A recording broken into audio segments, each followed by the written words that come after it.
Yo people, how's it going? It's your boy Richard Morse back at it again, another Game Week review, and this time it's Game Week number 7, ladies and gentlemen. And boy, what a game week it was of Premier League football. So yeah, let's dive straight into the first game of that game week, which was obviously us, my boys, AFC Bournemouth versus Fulham, and oh my god, what a game. Well, to dissect it even further, let's break it into two halves. The first half, not great performance to be honest. Very similar to the Newcastle away home game, It just wasn't clicking. It just felt like it was going to be another 0-0 draw. We had 2 draws on the bounce going into this game, so the way it was looking, it was going to be, oh god, it's going to be a third draw. And then Fulham made it 1-0, and I thought, oh god, here we go. It's not looking good, lads. And then the second half, we just, I don't know, maybe Iriota had a bit of a scream at them, a bit of a yell at them, and thought, you know what, guys, get your shit together, get back into the game. And yeah, things just turned. Semenyo with a first goal to make it 1-1. Then Kluivert's goal, second goal was an absolute rocket. Then it's 2-1. Next thing you know, we went from 1-0 thinking, oh god, we're going to lose this game, to 2-1 in like a matter of minutes. And then right at the end, Semenyo gets a third goal and pretty much kills off the game. But we had pretty much won it. It was in the bag anyway at that point. So yeah, back to winning ways. Now Bournemouth are now 4th in the league. And you know, the way things are going, Palace have just lost their unbeaten run, their 19-game unbeaten run to Everton.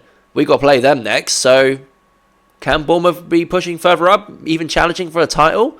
You know, the big thing was, can we make European football this season? After almost getting it last season, the big thing was, can we push for European football again? But right now, dare I say it, we might not just be pushing for European football now, we might be pushing for a title. I know, you know, we're only 7 games in, so, you know, we got 31 games to go. Let's not jump the gun already, but the way things are going, maybe? I know it's probably a very long shot, but, you know, we can all dream, can't we? We can all dream of it. And yeah, apart from that, pretty good result for us. We're back up further up the table. I kept saying earlier, like, we can't be, you know, drawing this early on in the season. People were saying, oh, you know, it's fine, we're high up in the table. Yeah, we're high up now, but when it gets to later in the table, when we're falling down the table and saying, oh, draws are okay, that's when it's a problem. So that's why I was saying we need to get back to our wins. And to be honest, the fixtures we got coming up, they're not easy. We've got Palace away.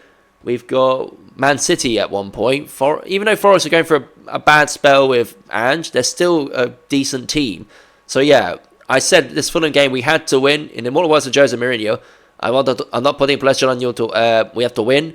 I don't want to put that kind of pressure, but we cannot lose. And that's basically what it was. We could afford a draw if we really wanted to, but after seeing the last 2 draws in a row, do you really want 3 in a row? No, you want the win, and we got the 3 points. So there we go. Alright, enough of that game. Let's move on to the next one. We got Leeds versus Tottenham, which was 1-2 in the end. So yeah, Tottenham come up with another win. I'll tell you what, under Thomas Frank, they actually are a really decent team, Tottenham. Like, you know, yeah, they've had a few dodgy results here and there in the last couple of weeks, but, you know, Tottenham are pretty high up there, and they're probably one of the most consistent teams in the league right now. And I don't know what it is, but ever since they won that Europa League trophy, and obviously the changing from Big Ange to Thomas Frank, and some of the new signings they brought in, especially with the Xavi Simons, is it Simmons or Salmons? Who cares? Who fucking cares anyway? You know who I'm talking about. Yeah, ever since he's come into the team, and obviously the news of Daniel Levy leaving, you know, a new consortium possibly taking over and buying out Tottenham and making them into the next City, the next Chelsea. Like, it really has sort of changed the perception of Tottenham, really. Like, yeah, they may still have the few Spursy moments, but, like, they're still up there. They're still battling for European spots and a title. So you got to give them credit where credit's due. Leeds away is not an easy ground, and it's very hard to get a result there. So the fact that Tottenham got a result there, I mean, fair play to them. Alright, we go on to Arsenal versus West Ham. I mean, do I really need to say anything about this game? Like, West Ham is like Tottenham of old, 3-point lane. That's basically what West Ham are right now. You might as well change the Olympic Stadium to 3-point stadium. That's basically what it is. They lose every week.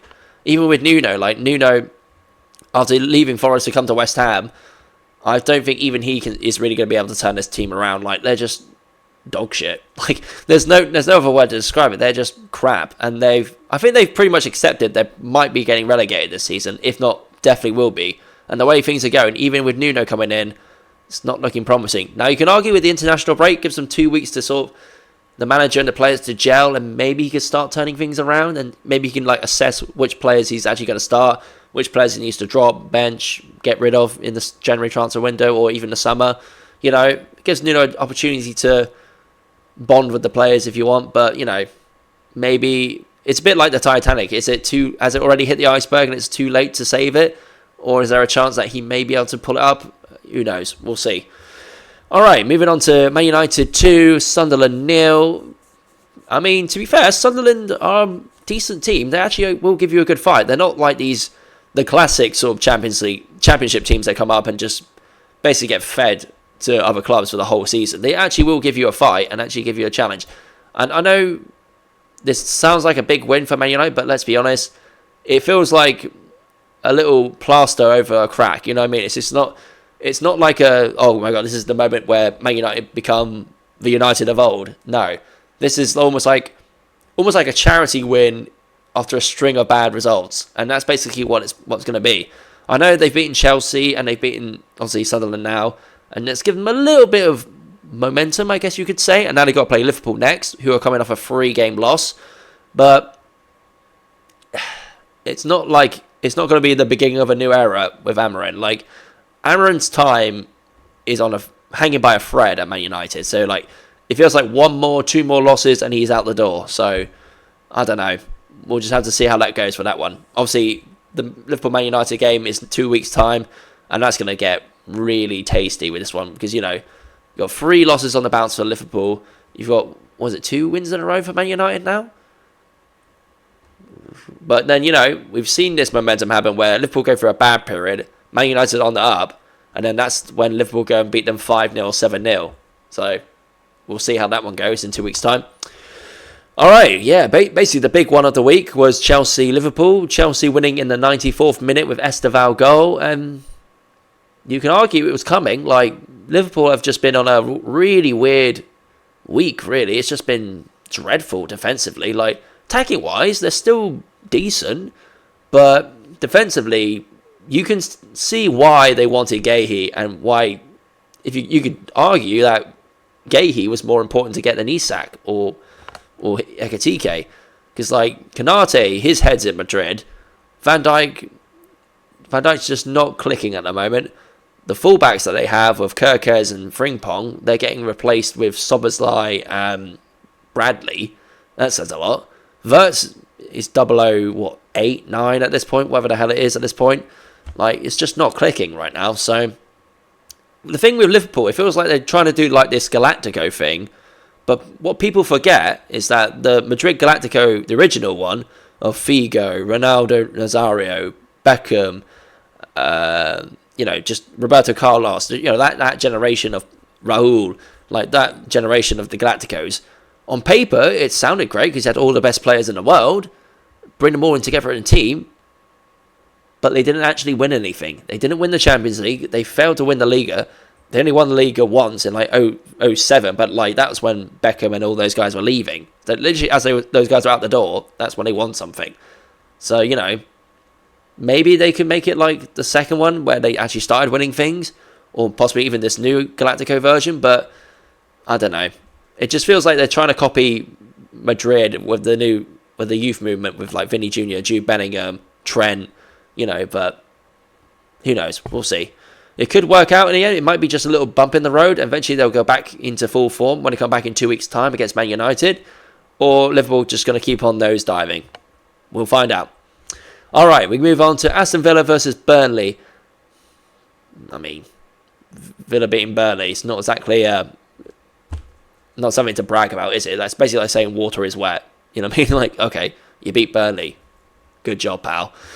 All right, move on to the shocking one, really. Like, going into this game, it was going to be a testy one. I generally thought it was going to be a draw the way it was going, but no. If anything, the reason that Crystal Palace's unbeaten run is now over wasn't because of Everton. It's because of Crystal Palace. If you watch the highlights, watch the replay, the goal that Jack Grealish scored was just a tap-in, really. And the reason why it was a tap-in was because they tried to clear it. The goalkeeper pushes it away. Their defender goes to try and kick it off. and he kicks it straight into Grealish's shin, goes in for a goal. So they basically shot themselves in the foot. They could have kept that unbeaten run going with a draw, go to 20 games, but no, Palace just fell apart, gave Everton the opportunity, gave Jack Grealish the opportunity, and bam, scores 2-1, 3 points to Everton at home. And yeah, now they've got to play Bournemouth next. And the way we're going, even when we're 1-0 down, we do have a thing of coming back. And, you know, Palace were 1-0 up. And look what happened. So, you know, it gives Bournemouth a really good opportunity. And we got 2 weeks to prepare for it. So it's not like it's not going to happen in a couple of days. So either Palace have really got to get their shit together and get back on form. Or we're going to rock up and take advantage of them. So we'll see how that one goes. All right, next one is Newcastle 2, Nottingham Forest 2, and boy, Big Ange, man, like, the job he's doing at Forest is, I think he's the first manager to go 007, maybe, but yeah, like, it's been snake bitten from the start. Like, nobody wanted Nuno to get sacked, nobody wanted Ange at Forest, and it's just been a doomed appointment it's a poison chalice at this point. It's a doomed appointment. It was never going to work out. I can't see him being there much longer, to be honest. I feel like with the results going the way they are, if he gets to like 10 games with no wins, I think the manager will go, that's it, he's out of here. I don't know who they'll bring in after Ange, but the way it's going, he's not going to be there very long. It feels like almost like a caretaker role at this point. He literally feels like a dead man walking. Yeah, Newcastle, fair play to him. Voldemade and Gordon. Gordon's really stepped up. Ever since Isak's left, Gordon's really stepped up and says, you know what, I'm going to be the man now. This is my team now. And yeah, we'll just have to see how that one goes with the next game. I think they've got Brighton next. Ooh, that should be, on paper, that should be 3 points for Newcastle. But Brighton, you never know. Brighton are a tough team. They can find a way to win. All right, next one is Wolves 1, Brighton 1. And like I've said, with this one, Wolves are still chasing their first win of the season. 7 games in, they still can't get a win. They almost did against Brighton, but Brighton clawed it back for a 1-1 draw. And yeah, I think Wolves have just kind of accepted they are in a relegation battle and they could be going down. And the way it's going, it looks like they are going to go down at this point. And yeah, Brighton have gone through a little bit of a rough patch. They lost... they drew to... Well, did they draw to us? Or am I chatting? No, they lost to Bournemouth, and now they've drawn to Wolves. Wolves. That's a worrying sign when you're drawing to Wolves, of all teams. So yeah, Brighton are going through a bit of a rough patch, and they've got Newcastle next, so Newcastle are going to be like licking their chops for 2 weeks knowing that's coming up. And yeah, I think Newcastle win that pretty comfortable. I think it'll be another 2-0 win to Newcastle, to be honest. And alright, the final game of the week was Brentford 0, Man City 1. Yeah, I mean, Haaland scoring a goal. It looks like they're starting to build momentum against City. City do this where they have a really good performance and they go off a cliff for 2 weeks and then they come back again. They're very up and down at the moment, but I feel like once that team clicks, like with Doku, Reniers, Haaland, Foden, you know, just the whole team basically, Donnarumma, all the new players they brought in, once they all start similar to Liverpool, once it all starts to click in place, they're just going to go on a rampant. And Haaland's turning up again, scoring again. He's going to go for the golden boot. I reckon he'll get the golden boot, really, Haaland. You can argue maybe Semenyo is in a contention, but if you're going to put your money on anyone to win the golden boot this season, it's going to be Haaland. Salah's had a bit of an off season so far. Unless he can turn it around, Salah's probably not going to be in the running, so it's going to be Haaland. And yeah, that's it, ladies and gentlemen. That's all the games reviewed this week. And yeah, some shocking upsets, some unbelievable games, some pretty meh performances.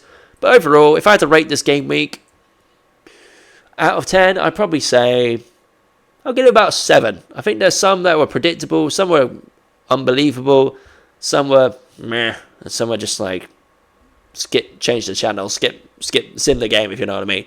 And yeah, on that note, ladies and gentlemen, thank you for watching my game week review. It's now the international break, so there won't be any Premier League football for 2 weeks. I'm not going to be doing the England-Wales game because does anybody really want to watch that? No. Unless it's like, you know, England versus France, Spain, Italy, you know, the big international teams. does anybody really care that we only need 1 point to qualify against Wales? It's not exactly screaming an El Clasico final, is it? So yeah, I'm going to give that one a miss. I'm going to have 2 weeks off. I'm going to chill. I will be buying FC26 very soon, so I will be doing a career mode very soon.